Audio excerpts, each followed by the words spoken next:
What's happening, world? Happy Friday. Welcome to another episode of Cognac Confessionals. I'm your host, Deshaun, here at Where Media Meets Studios, in conjunction with VJ TV, Farrell Films, History in the Making Entertainment, Keep It Cloudy Productions. Shout out to the Venus Lounge. Shout out to Camouflage. Camouflage going to be here tonight. Good old Flies. Kids got football, so, he's out there being the world's greatest dad, so we're going to salute that. Got a great show lined up for y'all tonight. It's October 17th. The year of our Lord. 89 was the earthquake, you know what I'm saying? Damn. How it was today. Before we start, happy heavenly birthday, D-Dub. Each 19th.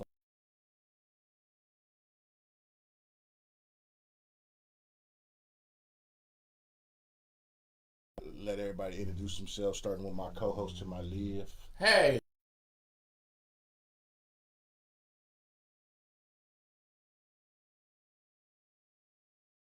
Meat.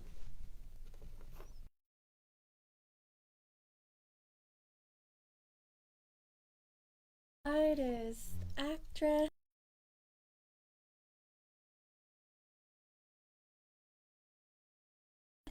There it I'm going to is. stop you right there.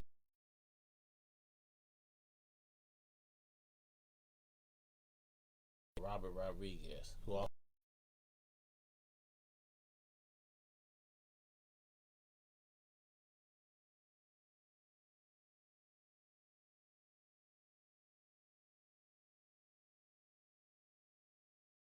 and take any step towards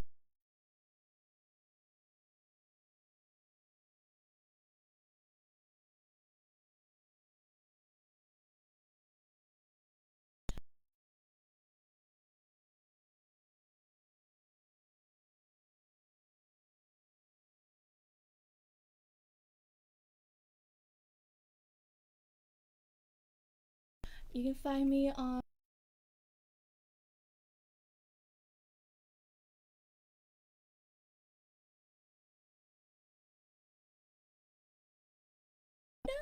underscore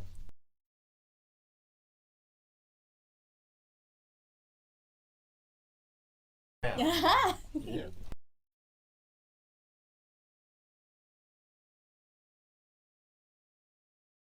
I explain it that way moving forward. Gotcha.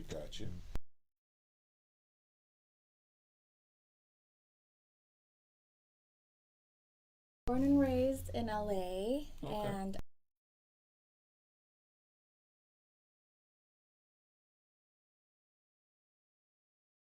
child family sciences.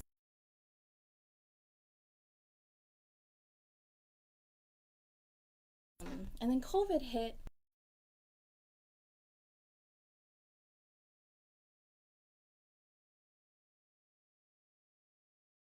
Singing other people's songs to finding beats, discovering beats, and coming up with my song.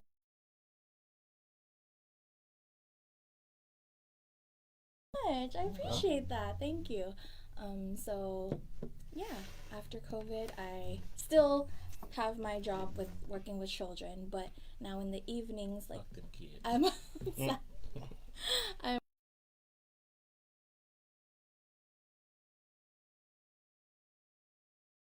Everyone already seems to know you. You are either the world's greatest networker, or I don't know. I mean, but she's definitely outside. yeah. I see the hustle and I respect it. Thank you.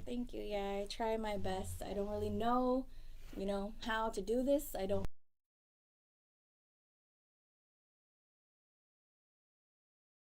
He is the best teacher. Yes, it is. So, you sing. So, how did you get started singing? Oh man, I want to say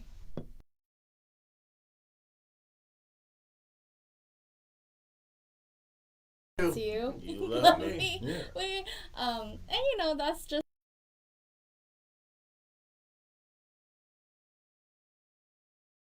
really cute that I recite the little songs like after my shower and everything, and I just feel like singing makes me happy. Singing makes me have fun. Like if I'm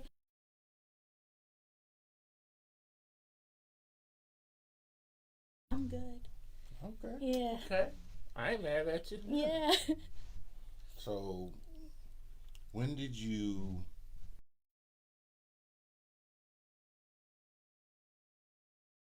Because I know I've seen you at a couple of events, and I'm like, okay. And you came to our Cognac and Conversations when we were having conversations. You weren't,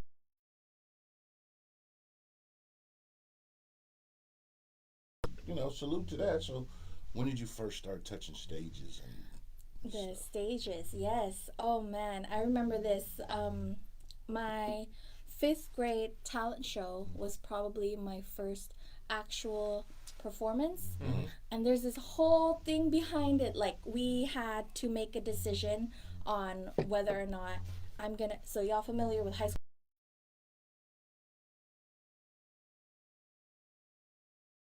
A Glee guy. But Oh, yeah, that's dope too. She actually preferred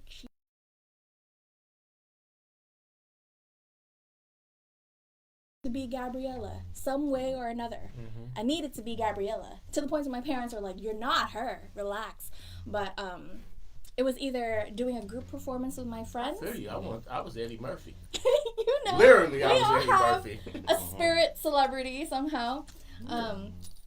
So we had to decide whether or not we gotta choose between a group performance or a solo. And of course, me being raised the way I was, like, okay, we'll just go with the group solo. And we did that. And You got too much talent.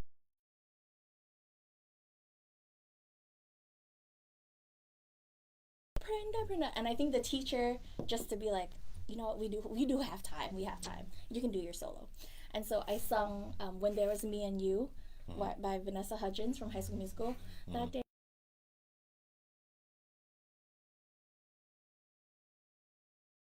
Don't force you into we're all the same box. We're all going to get a ribbon. No, some people are exceptional.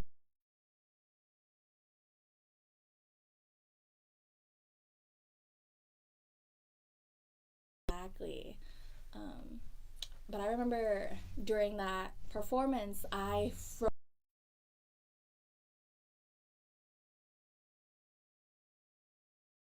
Everything was dark because the lights just really bright shining up towards me on the stage.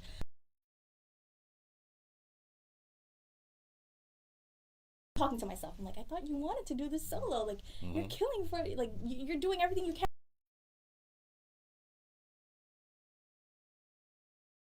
Christ. I think so. Around that age, yeah. I was just having this conversation in my head, and everyone was like, Brenda.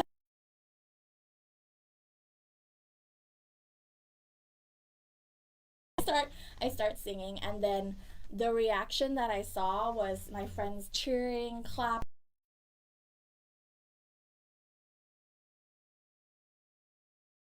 All those notes, like, that didn't sound as great to me.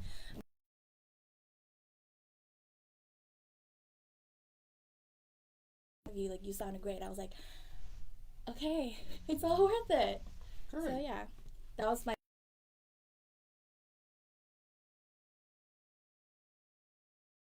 audience. If you connect with the audience, and that's what a lot of talented people don't understand, is that sometimes a talented person will see a person with less talent and they're doing fucking stadiums, and you sitting there like, hey, they're not even raw. Like, what the fuck? But the thing is,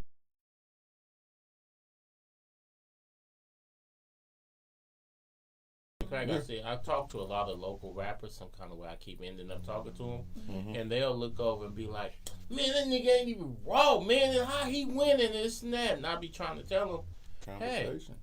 Hey, exactly, conversation does what? Runs the nation.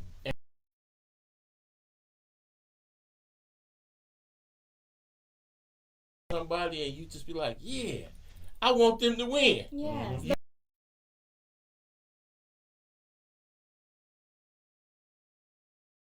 You ever been in a situation where you talk to somebody and 10 years later somebody says, hey, so-and-so,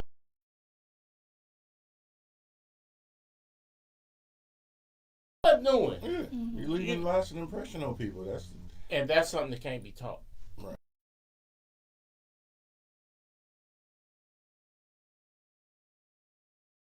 Charisma and ability to network, that you leave such a good impression on people that I'll sometimes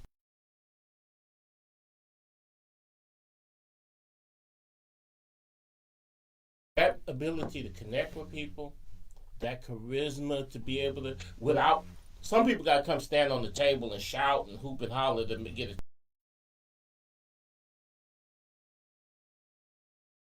nation rules the nation, and that's something that just can't be taught.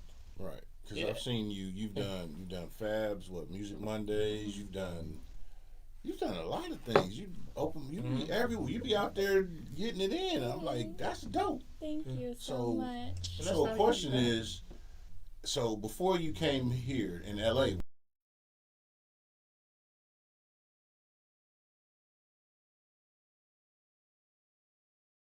Thing to music and entertainment was in high school. I was a part of theater for my last 2 years.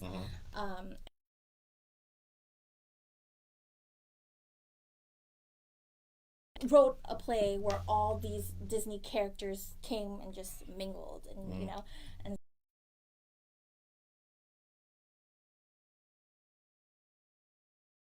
stuff's happening. Like, I don't really remember everything off the top of my head, but I think it was something along the lines of like maybe so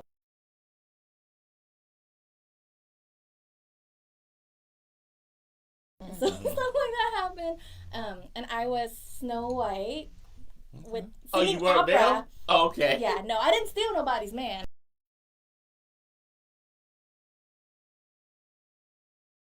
Very la la la, very like happy. Everything's positive. Just love.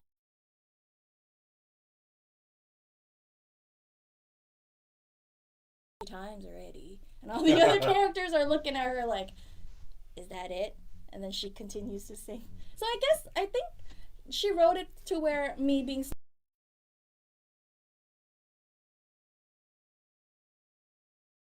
And then 12th grade, I was Elsa from Frozen. Oh, let it go. Let it go. Yeah.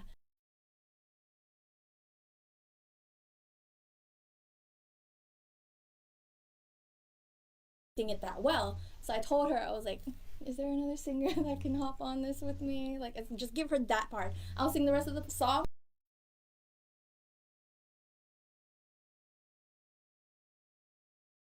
Appreciate it with her, and she ended up giving me somebody to sing that part specifically. Thank you, Miss Reeves from Westchester.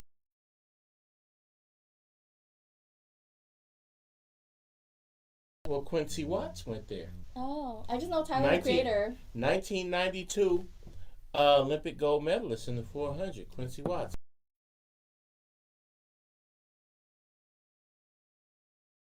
Chester High is? I want to say Tyler, the Creator. No. No. Ice Cube. Ice Cube. Went to Westchester High? Yes. I'm embarrassed that I don't know this. No, actually, I'm sorry.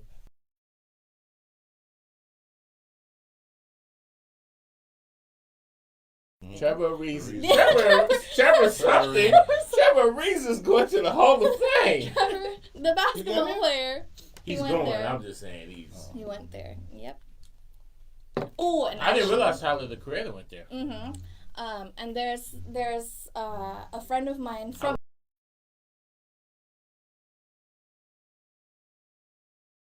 Oh, okay. That's what's Always up. a stranger in a strange All land. right. Yes. Okay. Fairfax. I ain't gonna tell y'all what year, but yes. Do you guys know of an artist named Isaiah J at all? No? Okay. He's really popular.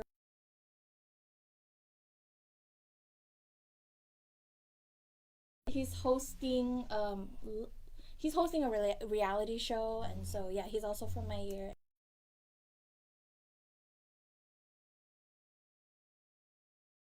Eric Rollinger's grandfather actually wrote a lot of the songs for the Jackson 5. Oh. Wow. ABC, Rockin' Rodman. He wrote a lot of songs.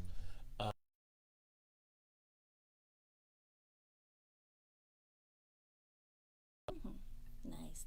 He's been here to the studio. Oh wow. Where was I? What was I doing? Well, this was many moons ago because we've been at this for a cool minute. Okay. Yeah, a long time. Gotcha. So, okay, so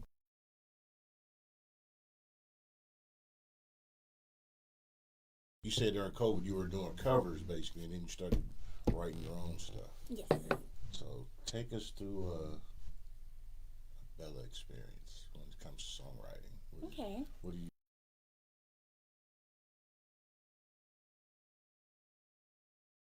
Much time on this app. It's not here anymore, but it was called Voicey. If you're familiar with that, it's an app where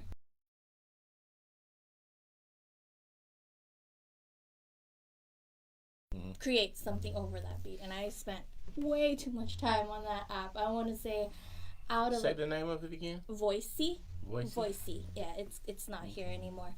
But Damn. thankful for that. Another app crash and burn. Deuces.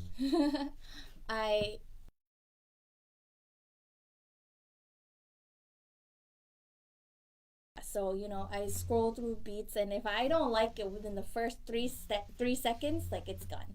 So I give it like 3 seconds, and if I like it,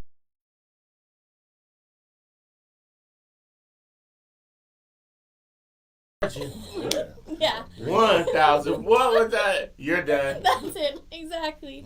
And so, yeah, I would hear the beat a couple of times, and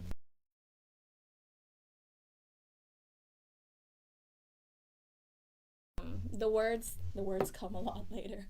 So I get all these songs, and then I put melodies over it, and then I kind of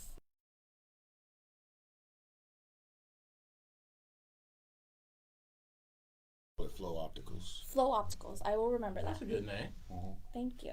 And so then I try to like make it into a topic. So I want, the way I design my songs is as if I'm just talking to you. Yeah. So that's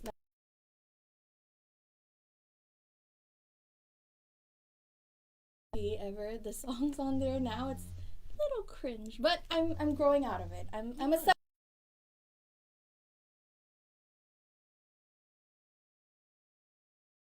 but now looking back at it, like I'm proud of the creation that I did. The evolution of an artist is always interesting. Yeah. So how many EPs out?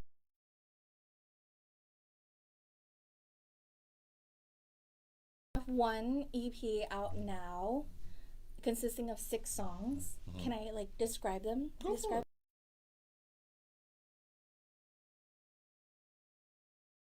It's like fun. The only family-friendly song in there. There's "Don't Need You," which is kind of like, excuse.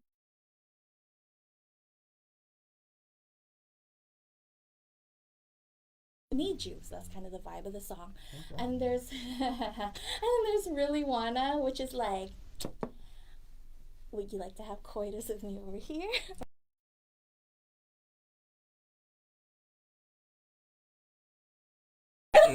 That's Latin for Oh, is it? just get it in. Just in case some of y'all missed that. You niggas to get.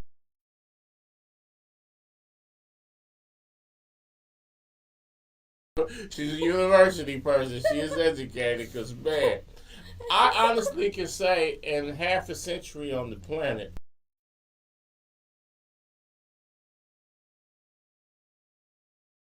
the sentence. Yeah, I heard that in a while. This was a new experience for me, and I appreciate it. I only use that.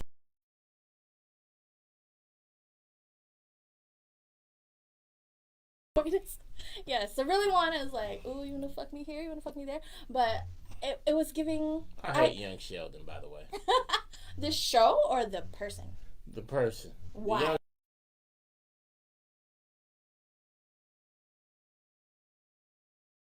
Don't get me wrong, I like Sheldon on The Big Bang Theory, but the young Sheldon, I wanted to ride in the streets. You know, I do.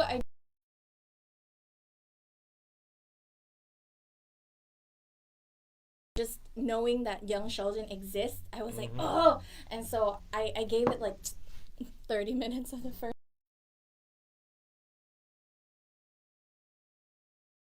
For some reason, like, maybe I was used to all the laughing tracks in The Big Bang Theory. Well, the problem with a lot of prequels sometimes is that it's sometimes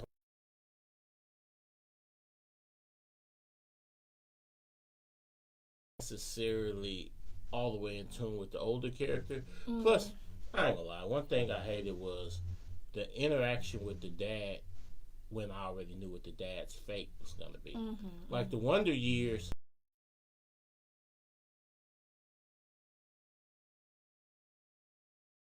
You see him yucking it up with his dad, ha ha ha ha ha ha ha ha. But you know, because if you watch The Big Bang Theory, that his dad's gonna drop dead when he's in high school, and that's the turning point. So now the laughs with him and his dad and young Sheldon is actually some tragic shit to watch, because you know his dad's gonna drop dead, and it's gonna be a turning point in his life. Same thing with the Wonder Years, but you don't know.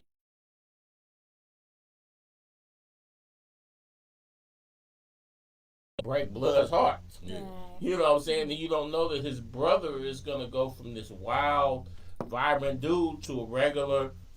I think he ends up owning a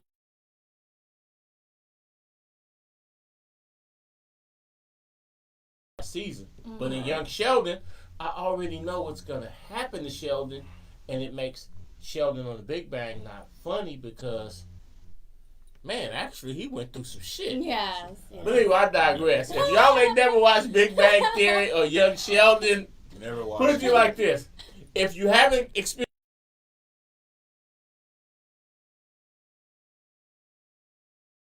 on Big Bang Theory, I'm doing y'all a favor there because I had to sit through it. Yeah. You ain't never watched Big Bang Theory?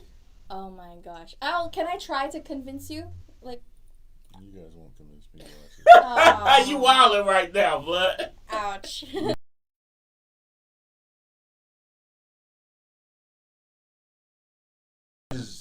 No.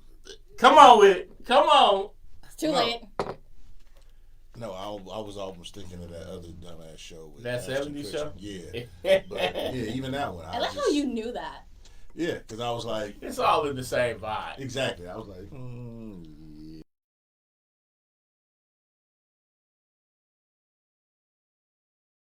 It's a completely different vibe than the Big Bang Theory, so it's really not, damn near not the same character. Okay. Let me ask you guys this. What is your all-time favorite sitcom and why? I'm old, so it's Happy Days. Happy Days. Why? I just felt, I was a kid, but I just felt good after watching every episode. Okay. In the 90s, when I became an adult, and I would watch shows like Martin, Living Single, Friends, stuff like that, I didn't have the same feeling that I had when I would finish it.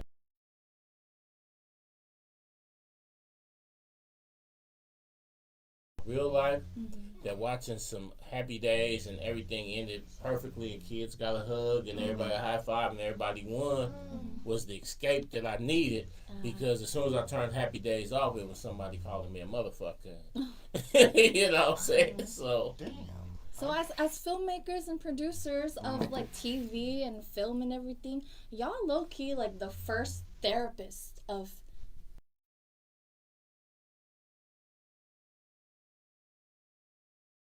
Shout out to Monique Dismute. She chastised me not too recently. Her father's birthday today. Happy birthday happy to her father. Wayne Dismute, one of the first captains of Alameda County of a fire department of black. But Monique chastised me. She said, "You don't write deep anymore. You don't tap into deep, because a lot of stuff I do now is kind of fluff to her, at least in comparison to the talent. But she didn't understand. The first movie I did was back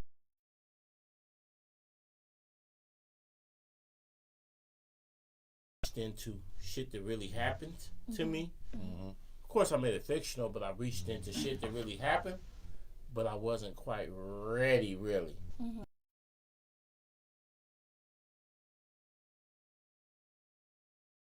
Damn near masterpiece. This touched me, and I'm sitting over here like, I can't even watch the shit again because I'm going through.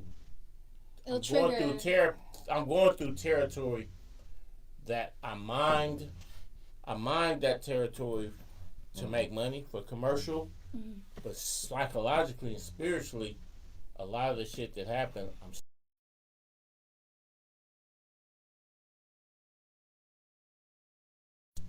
I actually don't have the emotional strength to tap back into that. So yeah. And it takes a lot of strength to even So be as a aware of that. filmmaker, it's easy to sometimes make stories about a motherfucker flying through the sky or a bunch of people pulling off a big diamond heist, because that's all fantasy. Yeah. But when you start telling those personal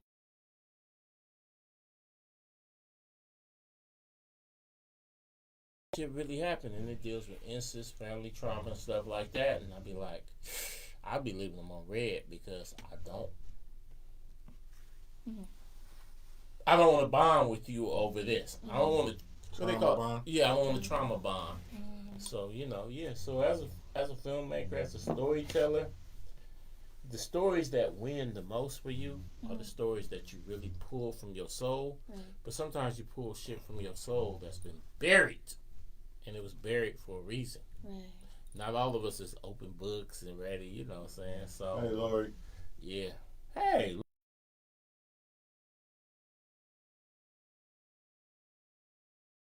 The other day.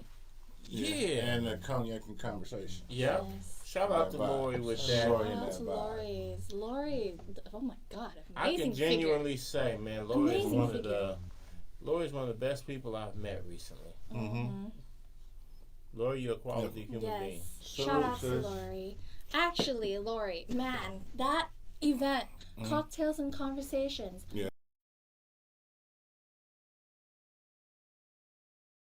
You came? I think you. Yes. You double checked. But I So I thought you had love an that. interesting perspective, as I knew some of the questions would be about kids, how they fit into things, and I knew that you were in education, and especially education with younger kids who are really in their formative.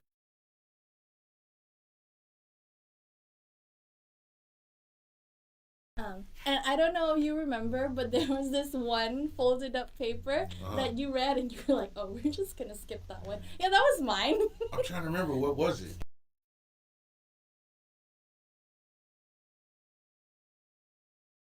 So put a topic, but it was supposed to be a question for people to answer. Yeah. I actually put a topic. I put music, film, acting.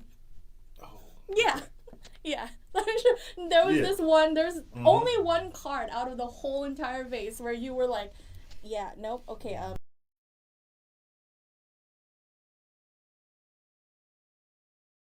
So speaking of that day, because you going into your profession, because you're a teacher, yes. educator of the little people, Yes, that's me. That's my. the people that need a raise. Thank you. Y'all giving ICE $50,000 bonuses and paying off their mortgages and stuff. Give that to teachers. Teachers Please. need, they deal with your Please. badass okay kids for what, 12 plus hours a day. You know, shout out to my That's it. daughter Tommy. She's now teaching 3rd grade, Oh, and she literally.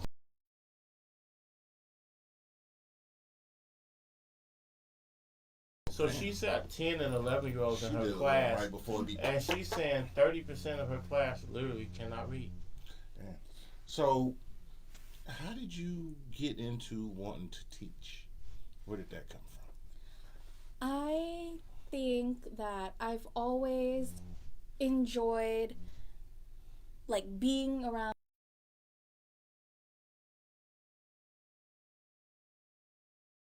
being with them because of their reaction to anything I do. And I mean anything. I could just go like, and baby go, I'm like, huh? And they laugh again. And it's like Right. everything I do is just funny.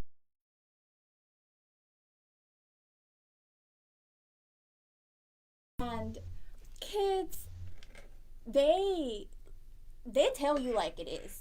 Especially like 3 and younger, like they have no reason to really lie to you and make up anything for you yet. And so I remember babysitting, or no, let me start with camp.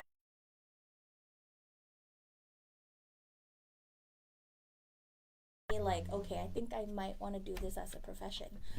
You know, it started off really early in the mornings. Like for me, 8 a.m. is kind of early, okay? And Me too. Everybody. you know, I'm at work at 8, so exactly. I'm up before then. But And yeah. so I come in looking like homeless, 40-year-old mom. Like I was not impressed by the way I looked. But this little girl, she came and gave me a hug, and she was like,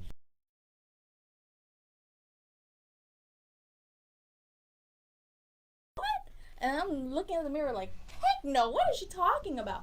And so that just shows me that kids value and prioritize the inner me over the outer me. And that's something I really appreciate with, little kids. You want to know the truth? Ask a drunk. Ask a a kid.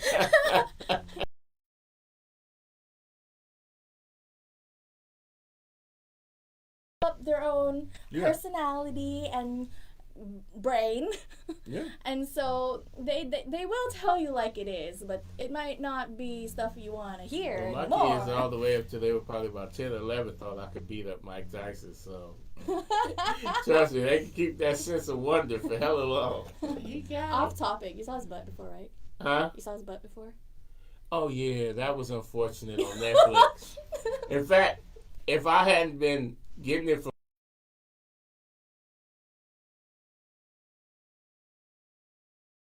I was like, is that booty? Like, what? Yeah, I don't. That whole thing, from showing his ass crack to basically throwing the fight against Jake Paul, makes me want to revise my overall opinion of Mike Tyson. Like, okay, you're not the guy I thought you was. No shade to you, but just I didn't expect to see your. And my kids think I can beat you up. Oh.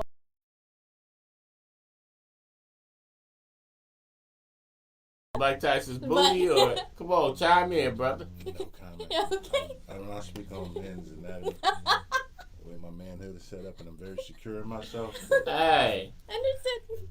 I wasn't looking. Okay. I heard about it. My man ain't like the nigga had a BBL or something. It's just, know, it's just something about, my eyes instantly go blind and weird shit come out. I mean, okay.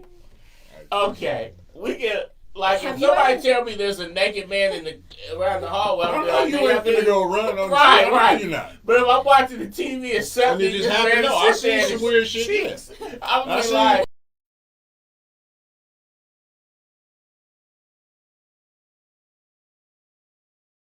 It's just itchy, like, dude, can this shit get off? And it wasn't a Tyler Perry movie because I don't watch that shit. But, shit like that. Right. Like, But hey, Tyler Perry's actually stepped it up. His last couple movies that I've seen has really been really superior to his. Like, he just had one called Ruth and Boys. It's on Netflix. Boys. It's really I said it wrong. What did I say? Boys. Yeah, it's a biblical reference. Yeah, Ruth and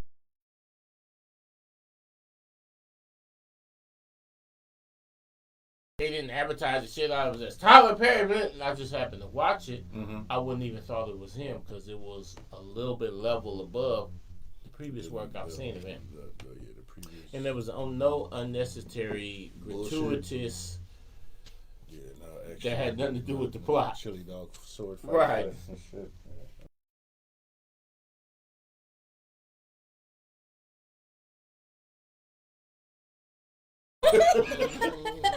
You got this thing for teaching. You're a teacher now. Mm-hmm. You deal with the impressionable minds of the future people. Mm-hmm. And I take it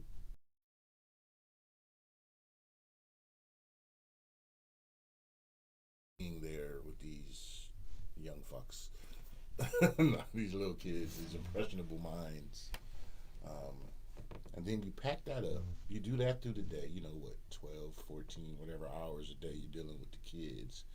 Then you go and decompress your hard drive and you're writing songs and singing. Yes. That is different ends of the spectrum. I mean, it's great, but how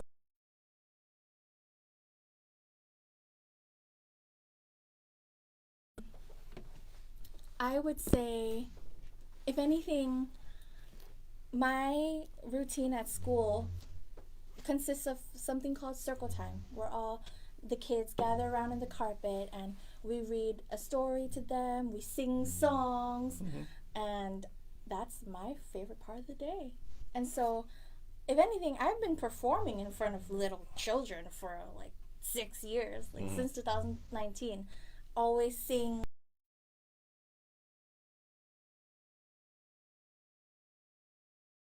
And so now that I'm performing in front of adults, like I take I practice with them. Okay. With crowd control. Oh, it's the best crowd control. Okay. With kids. Yeah, and so I use that practice to now perform in front of adults, and it works for me. It counts as practice for me.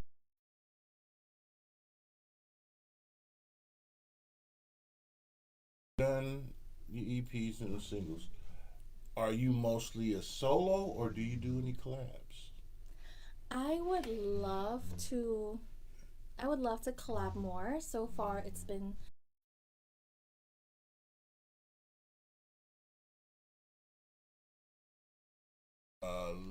Who would you like to collab with, mainstream and local? yeah. Okay, that's a really tough one.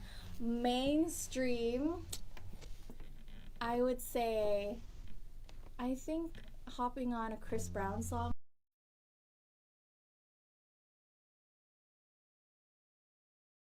It's like ever since With You, Wall to Wall, till now. Like I seen one of your covers.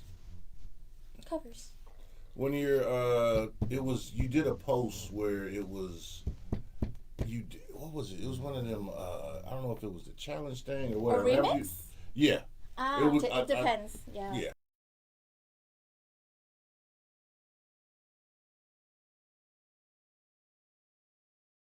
Huge Chris Brown music fan myself. Okay. So that's mainstream. I'm a fan of Chris Brown. I think he's just misunderstood. And let me tell you something. If you're ever feeling down, wrong, forever, there's nowhere in the world you're not.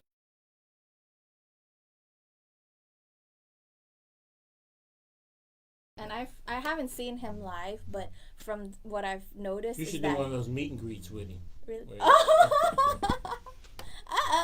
Pay the $1,200 for the weird pictures. How about the amount of boyfriends that pay $1,200 for your girlfriend to get grinded on by Chris Brown? Hey, shout out to y'all players. You're a cook. I mean, you're a loving, understanding boyfriend. Oh no. So we did mainstream. You got any other mainstream, or then just going to local, or? Okay, so I would say Chris Brown, and honestly, K-pop girl groups would be awesome. I really love K-pop. Local, I'm not sure if he counts as local. Or just but non-mainstream. I got the chance to meet Stunamano too. Oh, okay. Yeah. Shout out to bro. Yeah, Big Stefan. And actually, 4-ish years ago, I did meet him. Briefly, very briefly. That was when like Big Steppin' was like popping, you know. And I remember it was in the Tenderloin, it was some event, and he started singing, and I had no idea who this guy is, but there's this whole crowd circling him, and and then me and my friend was just like, okay, let's go see. And then he did his thing, and then everyone was taking pictures and recording him. And I was like, oh shit, okay, Big Steppin'. And so I started liking him, and every time I see him, he just rips his shirt off like this. Oh, and that's what everyone starts recording. She's flustered. She gotta take the shirt off. I'm like, ooh. And so to me, he seemed very like I'm here, you're there. Like to me, it seemed like untouchable. Like I'll never get to know him. I'll never interact with him or anything like that. Don't say that. That's you can't put those words in the universe. Okay, I take it back. And then. And so fast forward like 4 years later, I'm on set doing behind the scenes for one of Zacchaeus and Sienna's short films, and I'm in line for food, and I turn around, and it's Stunamano too. I'm like, oh, hello, how are you? Okay. And I was like, what? Like I didn't, this didn't mean to happen, like whatever. I didn't know he was gonna be there that day either. And so I got the chance to get to know him, and he is like such a genuine, such a passionate, motivational, encouraging, I don't even know, like all the positive words in the dictionary probably describe him. And so I really appreciate his energy every single like event or show or thing that he does. So, that's what's up. Okay. Yeah. Boom. That sounds great. Now, we in October, so only 3 months left. Well, 2.5. 2025. what can we look? What does ending to 2025 and beginning of 2026 look like for you? The release of my new EP. Okay, when? Hopefully by the end of this year or the beginning of next year. Okay. Yeah, so I'm working on a EP. It's gonna consist of 5 songs, and I want to call it a musical series. So it's kind of like a Netflix show, but instead of episodes for you to watch, it'll be songs for you to listen to. Okay, I like that concept. Hopefully, And you mentioned also behind the scenes, movie writing, acting, script, and let's talk about that for a minute before we dabble. Okay. So, whenever I'm on set, I PA sometimes, I script supervise sometimes. Which tell me if this is something you experience as well. But for script supervisor, I'll always have the script on me, and I'm focused and I'm paying attention, and all the actors remembers all their lines, right? As soon as I step out to go do something, line, and I'm like running back, like I don't know where you are either. so script supervising is a little challenging for me.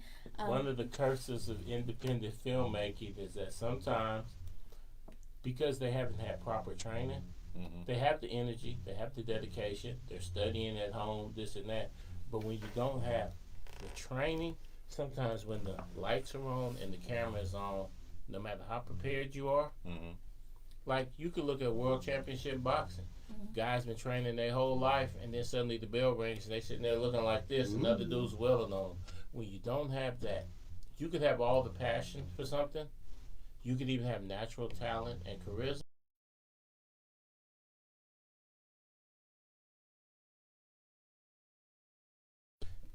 The studying, the science, whatever you want to call it, the what does it say? Proper preparation prevents Piss poor performance. When you don't have that, you could be prepared, but if you're not properly prepared, when it's lights, camera, practice make permanent. It don't make perfect. Yeah.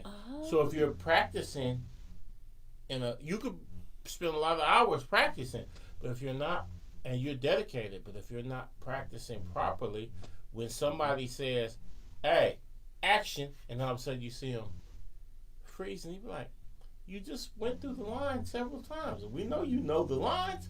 Why now that it's actual time to perform, you're acting like a virgin at prom?" You know? Somebody's getting fucked. Something about the camera. Something about the word action. Or something about just knowing the camera. And that's why I tell people, if you really want to do this, you can't thug your way through it. You can't charisma your way through it. You need to actually take classes, get some level of formal training, so when your charisma ain't working, when your thugging ain't working, into these different emotions and be able to bring out a character. Because you can have a character that's going through, let's just say, debilitating physical illness, and you could be like, okay, I'm just going to act like I'm limping, and like, no, but you need to you need to make it believable. You know, you got to be able to dig into that emotion of what the situation calls for. And the untrained actor, I mean, don't get me wrong, there's untrained people that give off and do certain things, but you got to be able to tap into something other than being yourself. Because one of the and I'll tell you guys this, one of the weakest things as an actor you could do is play yourself.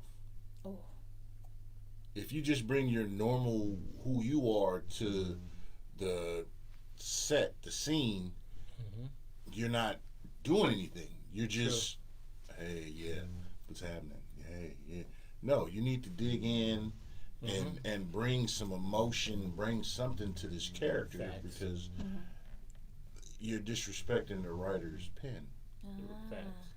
And the thing is that one of the key things of being an actor or anything like that is an artist. This is an art form. Just like some cats can get on the mic and spit a cool 16, and cool. But if you got to spit 3 16s per song and 15 songs and go 4 or 5 albums deep, all that just having charisma or just thugging your way, you start sounding redundant, or you don't even come off realistic, even though you might be the most thorough nigga in town. You're not coming off realistic because you haven't perfected your art. And that's one thing about good singers. Good singer, like I said, a good singer can connect with the audience. Your throat might be sore.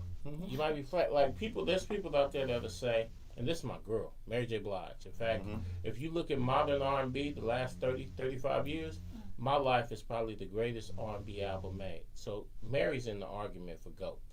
But there's some times where Mary might sound flat, this and that, and people will put up clips that are like, Mary can't sing. And I'll be like, if you turn the camera off Mary and you look, there's 25,000 people in that arena who are like this. Because Mary J. Blige has an ability to connect with people that somebody that might be like, I can sing better than her. Yeah, but you're not going to go to 100 cities and connect with 25,000 people per night like she can. Right. There's dudes out there that'll tell you that they think they can sing better than Chris Brown. But if you look at the connection that Chris Brown has with his fans, you can't see blood. You might could hit the notes better than him. Right. But that ability to connect, and like I said earlier, what they say it's got to be in you, not on you. There's certain things. Yes. There's certain things that just can't be taught.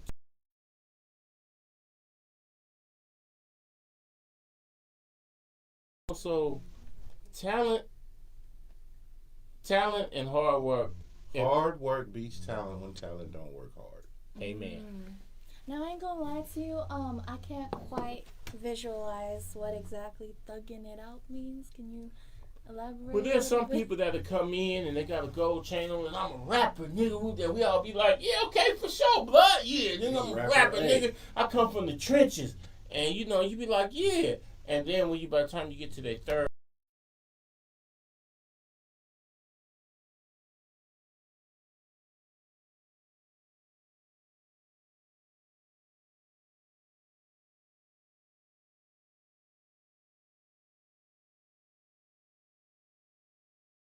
a lot of cats come out, and because they put all their passion and energy into their first album is a classic, and by the third album, everybody like, turn that bullshit off. Right. Because they didn't perfect there's no growth, craft. There's no... Put it like this. Erykah Badu showed up as a rapper, and people was like, bitch, sit the fuck down. No, for real talk. And somebody else said, Erykah, you got a nice tone and timbre to your voice.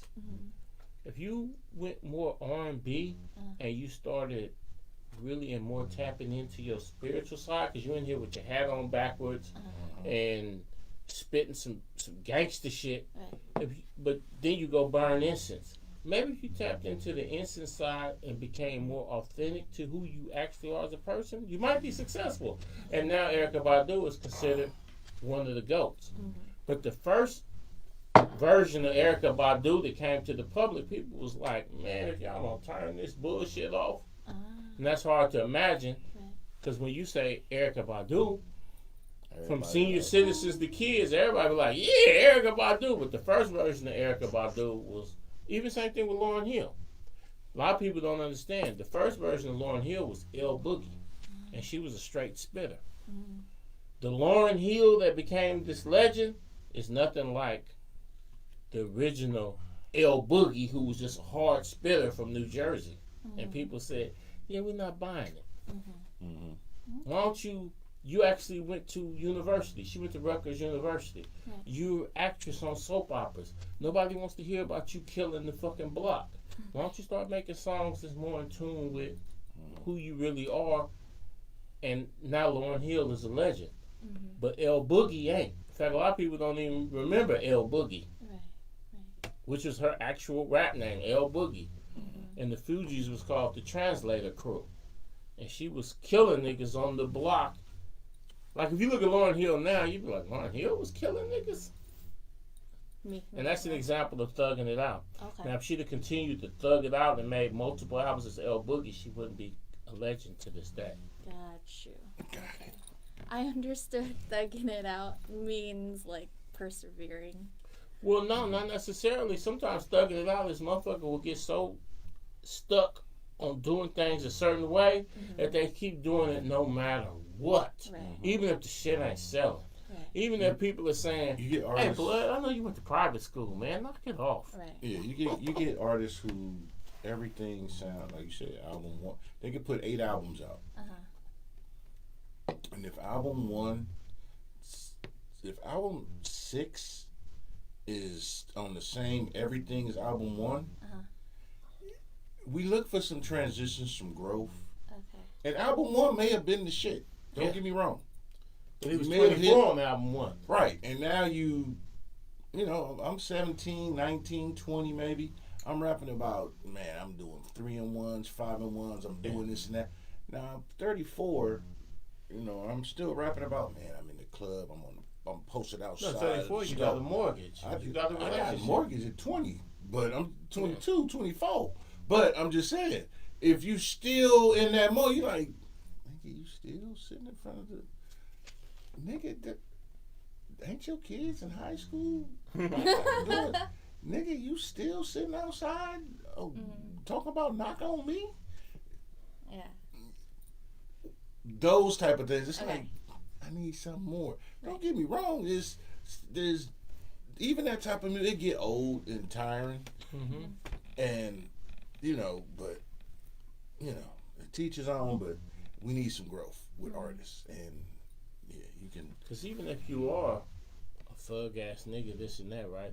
If you've been spending the like what Too Short say, they call me hardcore, but I'm getting out the shower on a marble floor. You're not. In fact, some of you cats can't even go back to your hood because you're successful. There's so much resentment. So why are you still representing that? You're not in that same place in life. So Represent where you at. like I remember CeeLo Mace had a line when he first broke out, and he said, "I can't understand the language of people with short money." And CeeLo Green said, "Yeah, man, if you really just that nigga said that line, but if you really dedicate yourself to do this, there's gonna be a period where you're gonna be broke." Because you're going to be avoiding the streets trying to create this artist, and you're not going to have money coming in. So anybody telling you about broke people, this and that, if you truly dedicate yourself to being an artist, there's going to be a period where you're going to be broke. And if niggas ain't willing to speak about that, then there's no balance to the music that they talking. Yeah, because you the same toes you step on to get up. You got to. My man X-Pan is watching. happening? Shout out to my brother from the South, man. He came and made a cameo in Her Story to Tell. Played a goon with the pistol and everything like that, man. Shout out Wish to you Anthony Moore appreciate you. tuning in too. And shout out to my cousin, Big Ant, world's greatest LeBron fan. And shout out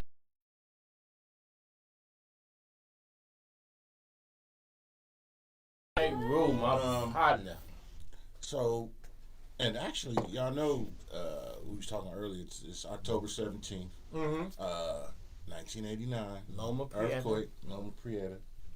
You know, You too young to know anything about that. Okay, remember yeah. But did you exactly where I experience was. Northridge earthquake? Still too young.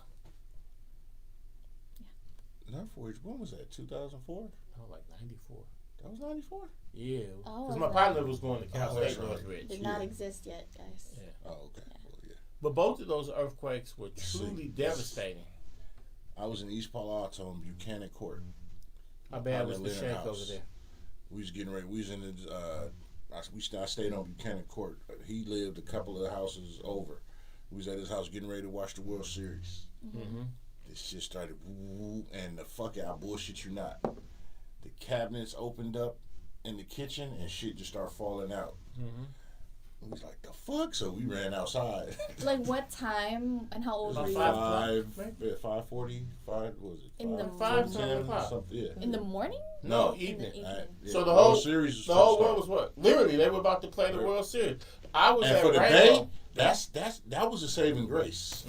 Because it was of the Giants against the A's. It was a Yep. whole Bay Area World Series. Yeah. Oh. I was actually at Rainbow Center on Seminary, and I was going up for a layup. We were playing hoop, and the rim said, we were like, what the fuck? And everybody ran outside. Was that 17 seconds of Yeah. turmoil? Oh my gosh. And needless to say, I've been through a lot of earthquakes in my life before that, and since then, I've never experienced anything like that.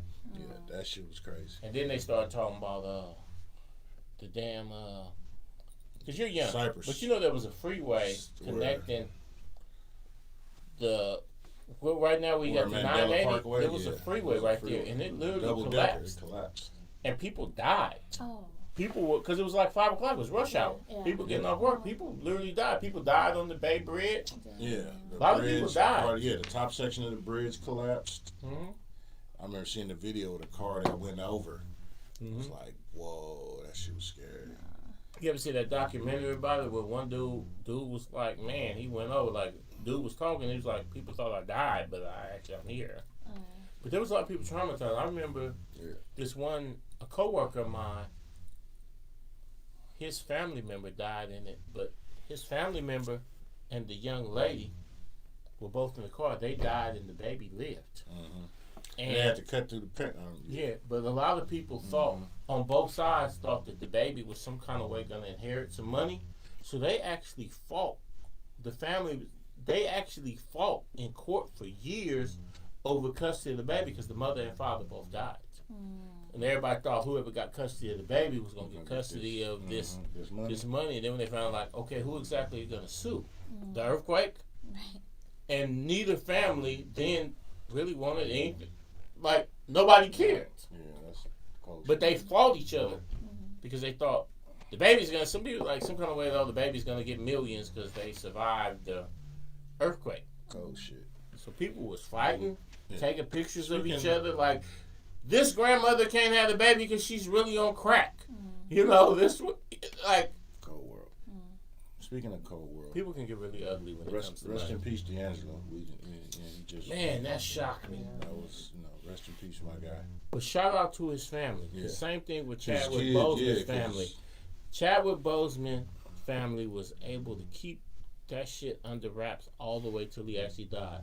Nobody knew D'Angelo was sick until he actually died. So nothing like family members keeping it to the vest who will respect your privacy. Yeah.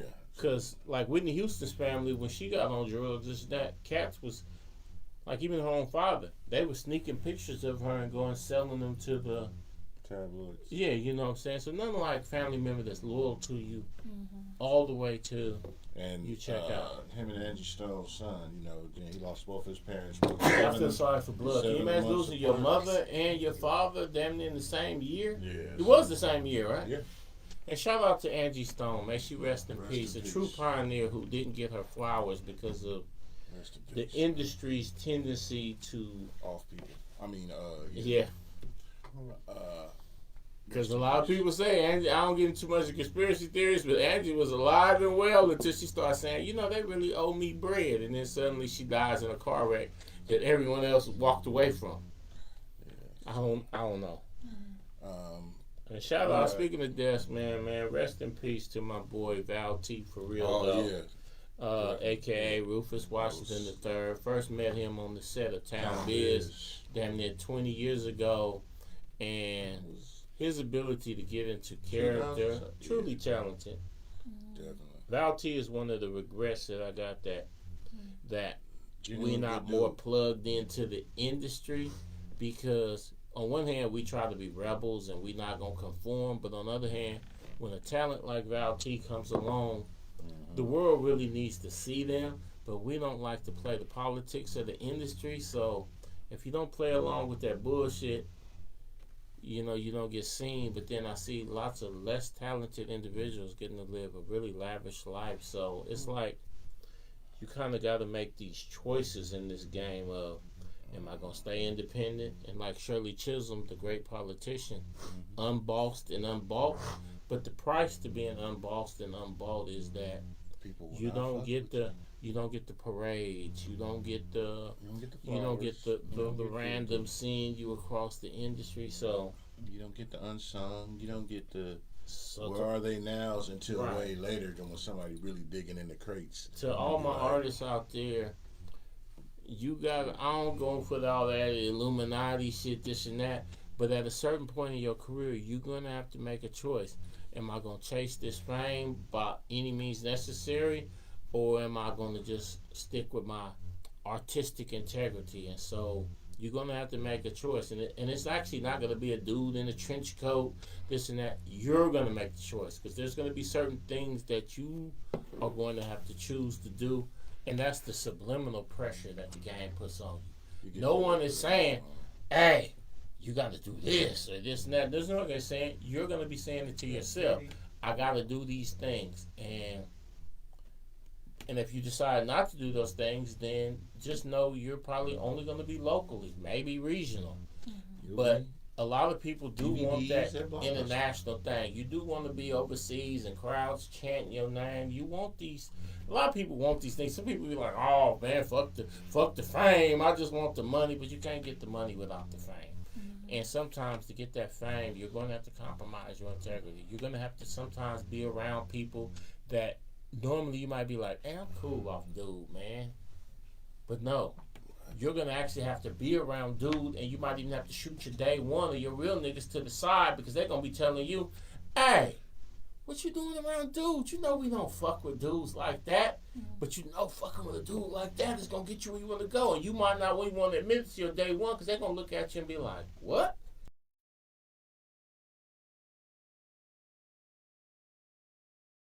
Keep it real with you. You distance yourself from people that's gonna keep 100.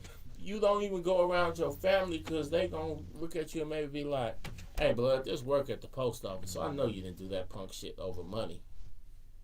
So you gonna have to make a choice. And I'm not here to say if it's right or wrong, because we all got our own morals, we all got our own values, we all got our own what's important. Like there might be somebody who might decide, I'm gonna sell out. And then you look at all the sellout ass motherfucker, but then you look up and be like, man, my little sister needed a kidney. Mm-hmm. And the new kidney was going to cost 600 G's. So I sold the fuck out to get that kidney for my sister. So fuck with y'all. So you can't judge me. So you never know what a person's true motivation, but then you know that every artist at a certain point, you got to ask yourself a question. Why am I doing this? Right. And then whatever answer you come up with, you got to stand on it. Mm-hmm. Salute. So yeah, definitely rest in peace, Val T. Yeah. I just wish that we'd have had the capabilities to get him out there. We did have a clip of him that did 28 million and went viral. Yeah. So I'm saying shout out to Angel Common Span. She got the clip out there and it did 28 million. And I was really thinking that maybe this new movie that we got called Her Story to Tell, we could do 50 to 100 million views, and that people would really get to see my brother's talent. Right. But unfortunately, he's passed away. The movie's still finna come out, but he won't be here to see it. But hopefully his family will see it and be proud of the work that he put in. So rest in peace to Val T. Rest in peace to Dino. Rest in peace. You know, on this journey, man, we done lost some soldiers. You know what I'm saying? And the cold part about it, and if any of y'all take this personal, well, I'm going to put it in the hit dog holler. But there's some niggas that I really would be like, why these good dudes is gone and your ass still around? Now, if you think I'm talking about you on the under, well, that's between you and God. Go address it with him. Damn. So, before we roll, anybody, what would you tell one of your preschoolers if they said, Teacher Brenda, I want to do what you do? What would you tell them? Do it. Go for it. I am trying to be the adult figure in somebody's life that I wish that I had, you know, and it doesn't matter if they end up doing it or not doing it, but just the fact that you have somebody that says, yes, you want to be an astronaut, man, go for it. Like, you know, just to offer that excitement for them and to believe in them. And it's happened before. Somebody, you know, I have kids. I was like, oh, I want to be like you.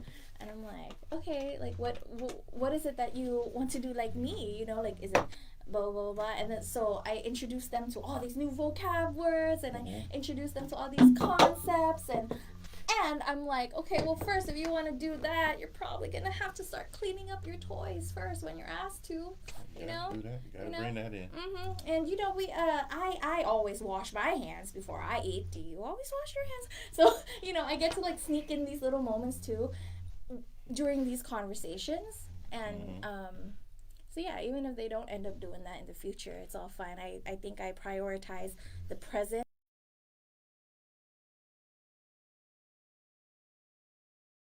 This kid's like, I want to grow up and be a dinosaur. I'm like, hell yeah. Which one? A carnivore, an omnivore, or what? You know? Just to, yeah, it's like I wish that I had a teacher who, when I was like, oh, I want to be a singer. That encourage you. Yeah, that you. level of encouragement, I think kids need. Mm-hmm. That's what's up. Thank you. So, I want to wish you continued success and blessings in everything you do in the future. Thank Projects, endeavors, everything. Tell the people one more time where they can find you on social media. Thank you so much. You can find me at Prinda Bell, so PRINDA_BELLE. And I would also like to thank both of you. Matter of fact, flower time. I would like to thank you for having this space to provide opportunities for creatives to come and, you know, promote themselves and have their story to tell. So thank you for that. And you for creating an opportunity for actors to come and showcase their local talent, to provide experience for people on set like myself. So, yeah, I'd like to thank both of you for having me here today. Okay. And on top of all that, we're so deaf. So deaf. Anybody you want?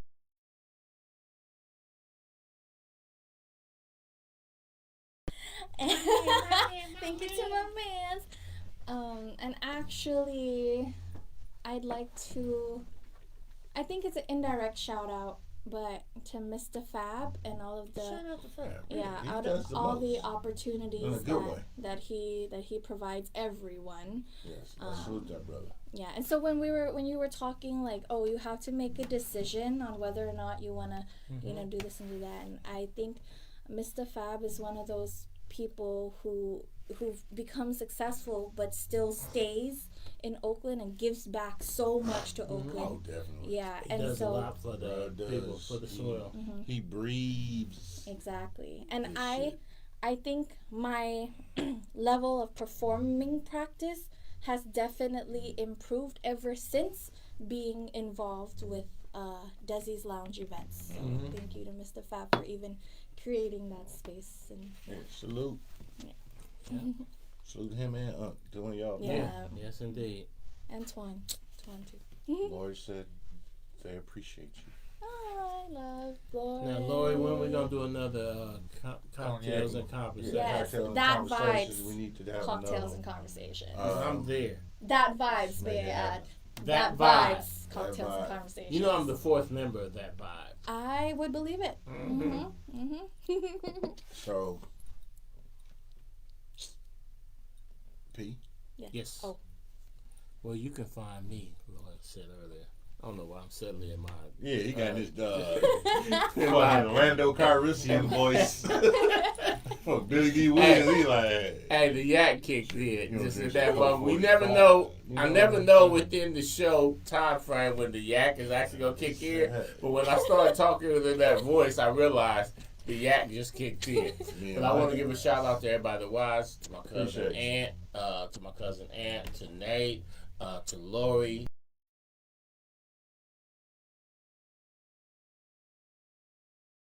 For coming through. Shout out to Tiffology who came through. She's in the building. Yeah, you can find me across the board at Pharaoh Films, you know, and hey, talk to me, I'll talk back. Real, you know, and shout out to Camouflage, like you said, Camouflage. Shout out to Real, and his new single is out, man, new album and is out. it's fire. Yeah, y'all make I'm sure not even y'all saying pick that because up. this is my partner. No, Yeah. the shit it really is fire. Pick that up, man, on all streaming platforms. You know, like I said, Flodge is out doing that. His son got football games. I said that's what he do. So salute to Camouflage. You can catch him at Camouflage_Rail on IG. Yeah, shout out to my man Camouflage. He's shout out doing to the damn Flodge. thing. You know, I'm Deshaun. You can catch me at, you can find me at Cognac_Confessionals on IG. Cognac Confessionals on on Facebook and YouTube. But you can always find me. Where? In your bitch dreams. Where? Because that's where I reside. But more importantly, you can find me in the bosom of the universe. Because that's where I'll call home. And thank you all for tuning in. Like, subscribe. Run them views up. We appreciate it. We just out here trying to shake hands, rub elbows, and network with people. You know what I'm saying? That's what we do here. That's what we always do. I appreciate you all. Thank you for tuning in. God bless you. And now it's time to say goodbye to all my Negro friends. Hey, catch y'all next week when it's 7 days from now.